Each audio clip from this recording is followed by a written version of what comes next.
मतलब जैसे नान खटाई है स्वाद में नंबर 1, ऐसे ये बंदा अभिषेक कर रहा है बख्याती में नंबर 1।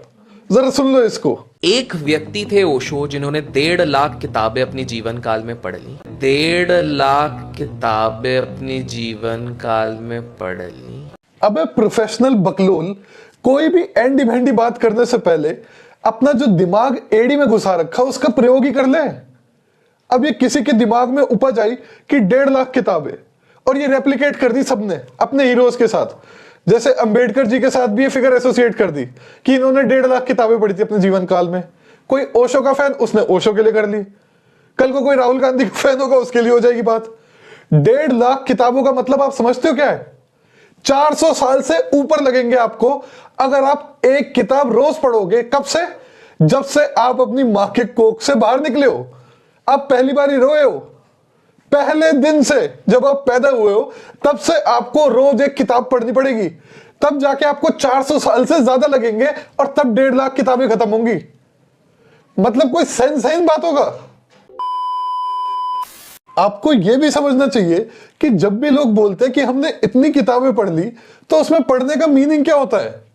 अब जैसे अंबेडकर जी के कॉन्टेक्स्ट में आप देखिए, स्कॉट श्राउड अपने आर्टिकल में लिखते हैं कि भाई Ambedkar ji once told U R. Rao, a manager for the publisher Thakkar या ठाकर जो भी है and company, that reading an entire book is quote seldom my style of reading. There are only a few books which call for deep study from cover to cover. When I see a new title on a subject I am interested in, say socialism, I glance through the blurb. जो छोटा सा introduction होता है किताब का, summary होती है जिसमें the introduction, the contents decide which chapters would probably offer me some new thoughts and ideas on the subject, and then I read only those pages. For the rest is familiar ground. And when I have done that, you may say I have read the book. समझे जरा आप? जब भी लोग बोलते हैं most of us, खाली अंबेडकर जी नहीं, मोस्ट ऑफ अस जब हम बोलते हैं कि हमने इतनी किताबें पढ़ ली, ये कर लिया, तो उसमें रीडिंग का भी मतलब क्या होता है ये भी आप देखो। ठीक है, कवर टू कवर नहीं होता उसका मीनिंग।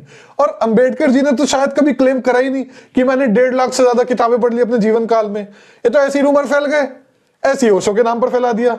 अब नरेंद्र मोदी का भी बना दो। मैं बताता हूं इस बंदे का स्टैंडर्ड मोडस ऑपरेंडी क्या है। ये यूट्यूब पे या ट्विटर पे या कहीं पर भी कोई सभी एक रूमर उठाता है जो ज्यादा पॉपुलर नहीं है, लोगों को पता है क्या है वो, पर ज्यादा पॉपुलर नहीं है। आ जाएगा पॉडकास्ट की सेटिंग में और बकैती चालू। ऐसा कहा जाता है, ऐसा माना जाता है, ऐसा सुना जाता है। सोर्स क्या है आपके पास? कुछ भी नहीं। इल्यूमिनाटी की उठा लेगा कभी कंट्रोवर्सी, कभी कहेगा बिल गेट्स ने पेंडेमिक बना दिया और उसको ऐसे मिस्टीरियस वे में फ्रेम करेगा। लोग समझ जाएंगे भाई इसने बीमारी बनाई है या प्लान की है, लोग पहचान जाएंगे कमेंट्स में। कुछ भी बकैती फैलते रहो, कोई सोर्स नहीं, कोई रीडिंग नहीं, कुछ नहीं। अभी असम वाले मामले में माफी मांगकर ये मत समझो कि ये बाज आ जाएगा, क्योंकि इसके पास कुछ है ही नहीं टैलेंट जो ये शोकेस करे सिवाय बकैती के। इसके ऊपर मैंने भी पहले 2 या 3 वीडियोस बनाई थी, जरा चेक कर लेना मैंने क्या बोला था उसमें।